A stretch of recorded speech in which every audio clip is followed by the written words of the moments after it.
Clint Eastwood's footsteps crunched over the dry, cracked earth as he approached the town's edge.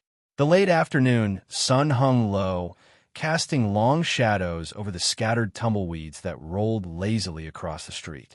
It had been weeks since Clint had set foot in this forgotten town, the kind of place where hopes came to die and men were left hollowed out by hard living. His weathered face was etched with lines deeper than any canyon, and his eyes carried the dull weight of a man who had seen too much loss. The ranch he once owned, sprawling and alive, was now little more than a barren patch of dust and withered grass. The cattle were thin, the fences sagged, the well had long since run dry. Clint was a man clinging to the remnants of a past he couldn't reclaim, and every step he took toward the center of town was burdened by the knowledge that his debts outweighed his fortunes. He tied his worn horse to a post outside the general store, the familiar creak of the leather saddle a small comfort against the oppressive silence. Clint's fingers, calloused and rough, brushed over the handle of his worn coat as he scanned the street. Voices rose up ahead, loud, coarse, urgent. Curiosity, and perhaps a faint hope for distraction, led him forward. As he rounded the corner, the source of the commotion became horrifyingly clear. A crowd had gathered around the old livestock yard. Men and women alike stood shoulder to shoulder, their faces a mixture of curiosity and cold calculation. At the center, perched on a crude wooden platform, was a young woman. She was barely clothed, her once white dress torn and stained, clinging desperately to her swollen belly. The dust in the air caught the fading light, illuminating the sweat and grime that coated her skin. Her hair, matted and tangled, hung in strands around her pale face. She looked fragile, like a bird with a broken wing. Yet there was something haunting in her eyes, a mixture of fear and resignation that cut deeper than any wound. The man behind the platform, greasy and loud, was the auctioneer. His voice boomed across the crowd, breaking the silence like a whip crack. "Pregnant and healthy," he shouted. "Doctor says she's carrying strong. No bad habits, no trouble. Good teeth, good hips, ready for a good home." His words dripped with a cruel mockery, reducing a human life to nothing more than livestock. His shotgun rested carelessly against his hip, a grim reminder of the power he wielded in this desolate place. Clint's stomach twisted with revulsion, but he remained rooted, unable to tear his eyes away. The crowd responded with murmurs, some disgusted, others greedy. Coins were tossed onto the platform like trash. The woman's eyes flicked to the ground, and Clint caught a glimpse of something he hadn't expected, an extinguished light that made her seem as if she were already gone. A drunken man jeered and tossed a coin, laughing cruelly as he walked away. Another bidder stepped forward, a fat rancher with a wide-brimmed hat and eyes that gleamed with ownership. $20, he called out, smirking. "She'll fetch more when that baby's born."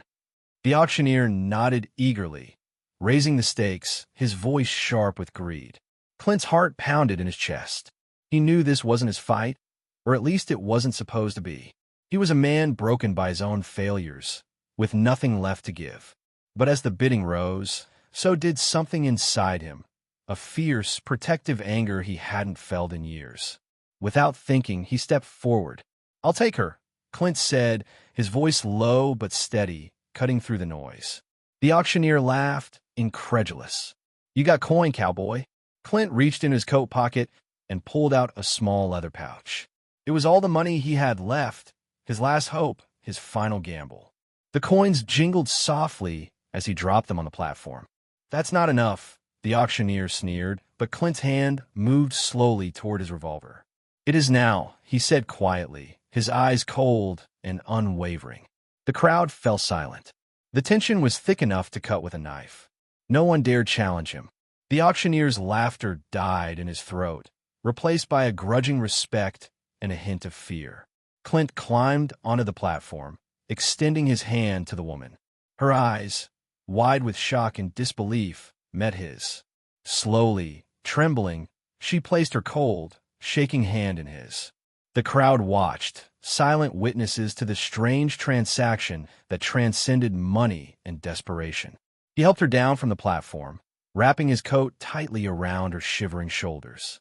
Her body was weak, but there was a stubbornness in the way she held herself upright, a silent plea for dignity in the face of degradation.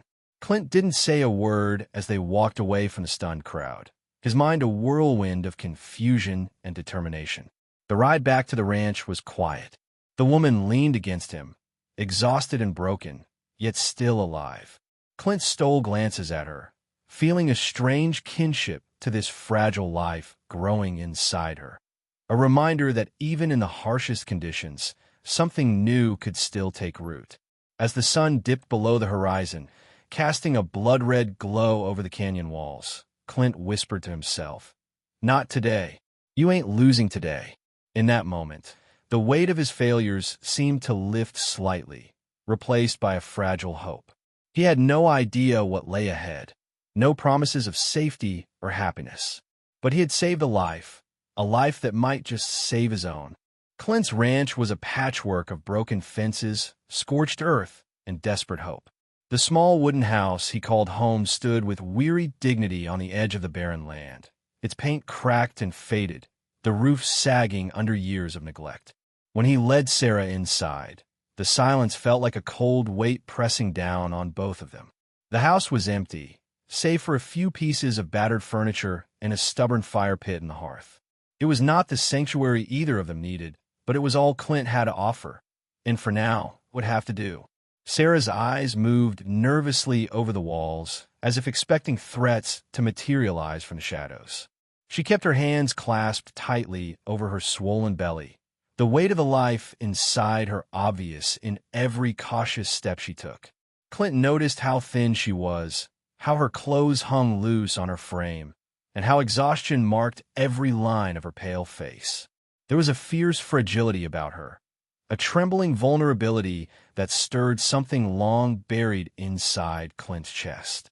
He didn't know how to start, how to bridge the yawning silence that stretched between them. Words had long lost their meaning for him, and the last thing he wanted was to frighten her with awkward questions or empty promises. So instead, he set to work, moving around the house in his slow, deliberate way, fixing what little he could. He tightened a loose floorboard, swept the dust from the cracked window sills, and stacked firewood by the door. Each small act was a thread attempting to sow some semblance of normalcy into their shattered lives. Sarah watched him quietly at first, her eyes shadowed by pain and fear. But as the days passed, she began to relax just enough to allow soft, hesitant smiles. Her voice was fragile the first time she spoke, barely above a whisper. "Thank you," she said, her lips trembling. Clint nodded gruffly, unsure what else to say. "You're safe here," he replied simply. Safe was a relative term on the edge of the wild. Clint knew that better than anyone. His own past was haunted by loss and regret, and every creaking floorboard and rustling wind seemed to carry the ghosts of failures. Yet for Sarah, this place was all she had now, and Clint was the unlikely guardian of that fragile hope. Each morning, Clint rose before dawn, hauling water from the well and tending to the small patch of stubborn weeds Sarah had managed to cultivate near the porch. The earth was cracked and dry, but Sarah coaxed green shoots from it with patient hands, a quiet rebellion against the harshness around them.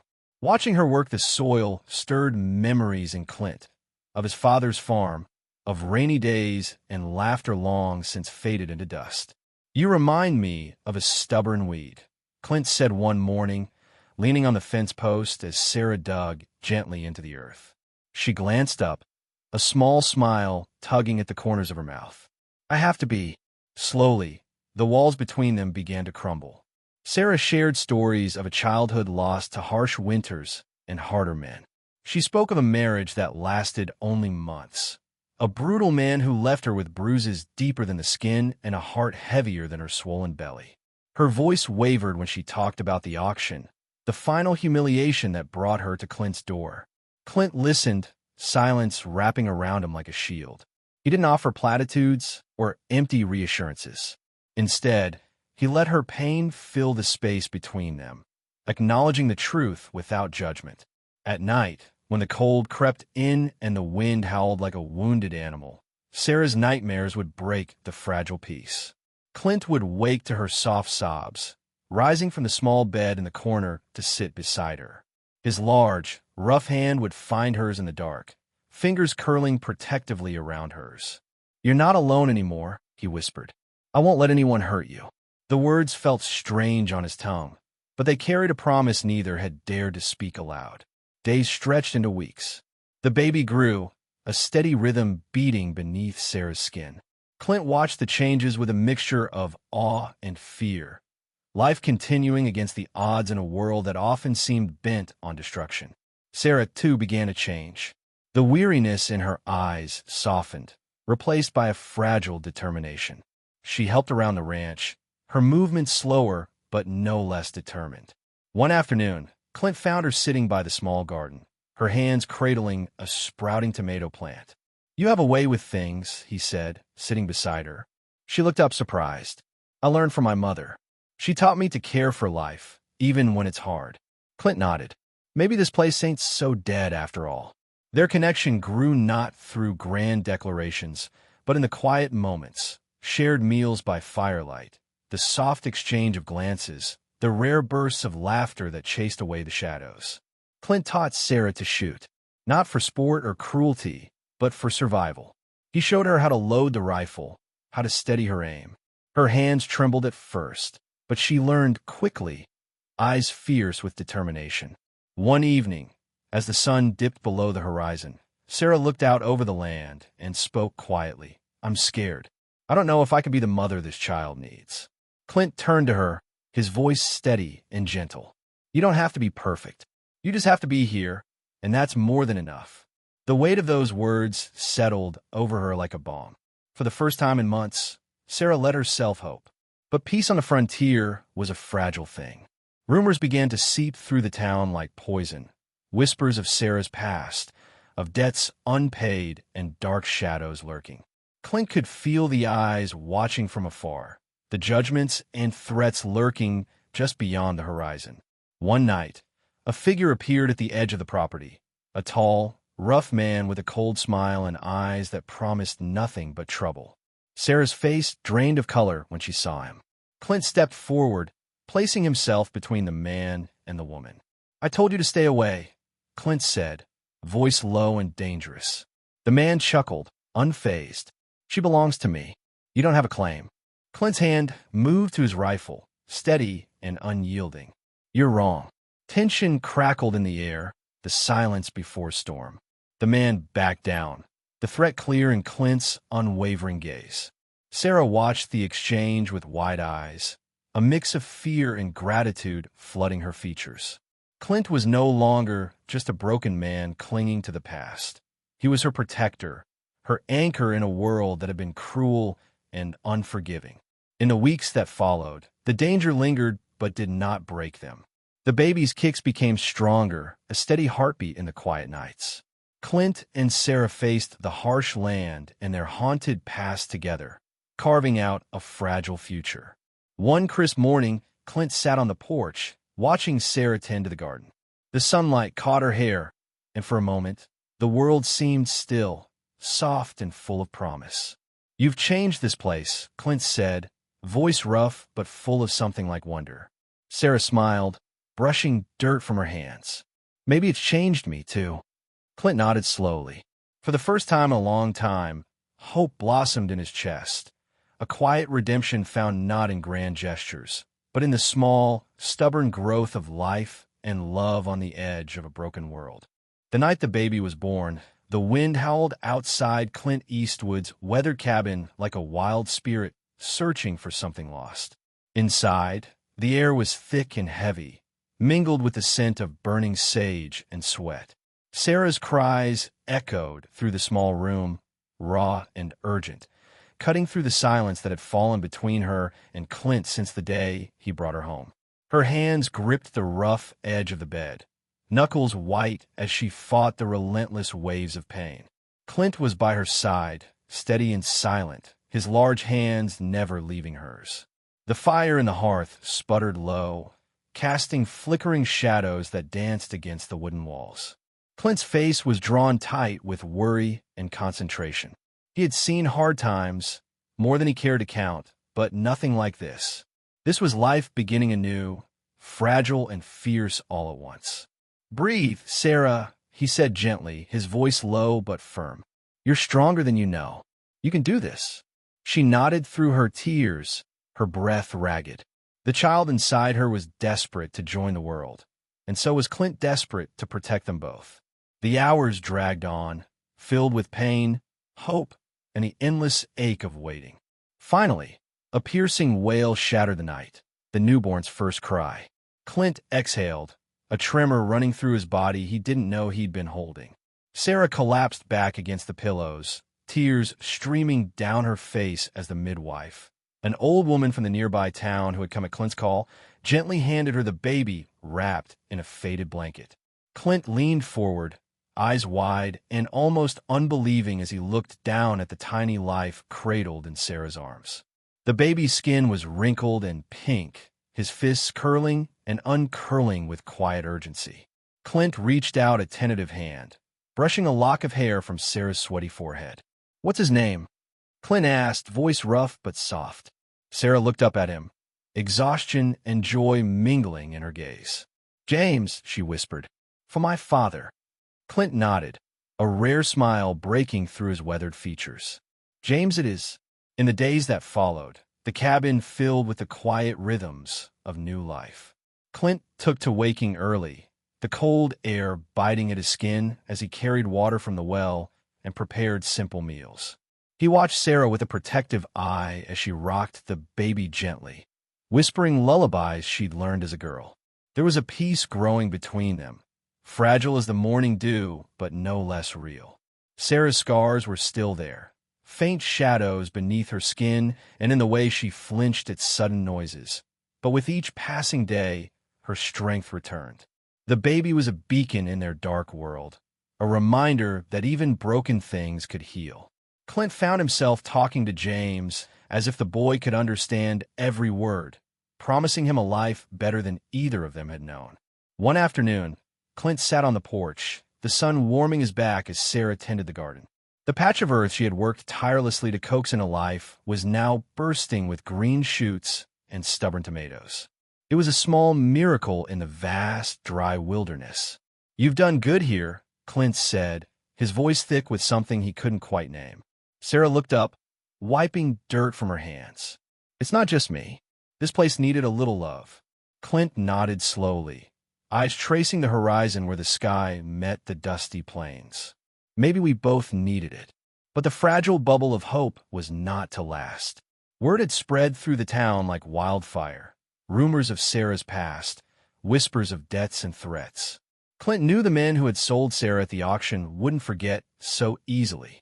One evening, as the sun dipped behind the hills and painted the sky in fiery oranges and reds, a group of rough riders appeared on the ridge, their faces set and unforgiving. Clint's heart clenched in his chest. The years of loneliness and struggle had steeled him, but this was a fight unlike any other. He grabbed his rifle, the weight of it familiar and steady in his hands, and stepped outside to face the threat. Sarah held James close, her face pale but resolute. "Be careful," she whispered, her voice trembling but strong. Clint looked at her, the promise of protection burning in his eyes. "I'll bring you back peace." The men rode down the ridge, dust swirling behind their horses like ghosts of a past Clint was determined to bury. Their leader, a tall man with cruel eyes and a scar running down his cheek, dismounted and stared Clint down. "You think you can keep her? She belongs to me." Clint's jaw tightened. "She belongs to no one but herself, and to her son." The tension was thick enough to cut with a knife. The other men unslung rifles and pistols, but Clint stood firm, rifle raised and ready. "I'm done running," Clint said. "Leave now, or you'll regret it." The standoff stretched into minutes that felt like hours. Then, as if sensing Clint's resolve, the men backed down, spitting curses but retreating into the gathering twilight. Clint watched them go, every muscle tense, every nerve alert. Inside, Sarah's hand shook as she held James. Clint returned, his face hard but relieved. "They won't come back." Sarah looked at him, a mixture of gratitude and fear in her eyes. "Thank you for everything." Clint swallowed the lump in his throat. "You're safe here. This is our home now." The weeks that followed were a testament to their resilience. Clint and Sarah worked side by side to rebuild the ranch, mending fences, repairing the roof, and tending the land with a stubborn determination born of necessity. The garden flourished under Sarah's care, bright spots of green and red against the brown earth. James grew stronger each day, his cries and coos filling the cabin with new life. Clint's heart, once closed off by grief and regret, opened slowly. He found himself laughing again, small moments of joy breaking through the years of pain. Sarah's presence was a balm to his soul, a reminder that even in a world built on hardship, love could take root. One evening, as the sun dipped low and the sky blazed with stars, Clint sat on the porch with Sarah and James nestled between them. The wind was cool, carrying the scent of sage and earth. "I never thought I'd find this," Clint said quietly. "A family, a home." Sarah smiled softly, her hand resting on James's tiny chest. "Neither did I, but sometimes when you're broken, life has a way of putting the pieces back together." Clint looked down at their son, then back to Sarah. "We'll keep him safe, no matter what." Her eyes glistened with tears, but her smile was fierce. Together, the land around them was still harsh, still unforgiving, but the barren earth was beginning to bloom, not just with crops, but with hope. Clint Eastwood, the man who had once been lost to his own demons, had found redemption in the woman he saved and the child they now raised. Their story was not one of fairy tales or easy victories. It was one of survival, courage, and the quiet strength of love forged in the hardest of places. Clint's past would never fully disappear, but it no longer defined him. With Sarah and James by his side, he was finally home. And under the endless sky, with stars shining like promises above, Clint knew one thing for sure. Sometimes, salvation comes not in grand gestures or heroic deeds, but in the simple act of saving a life, and in that life, finding yourself again.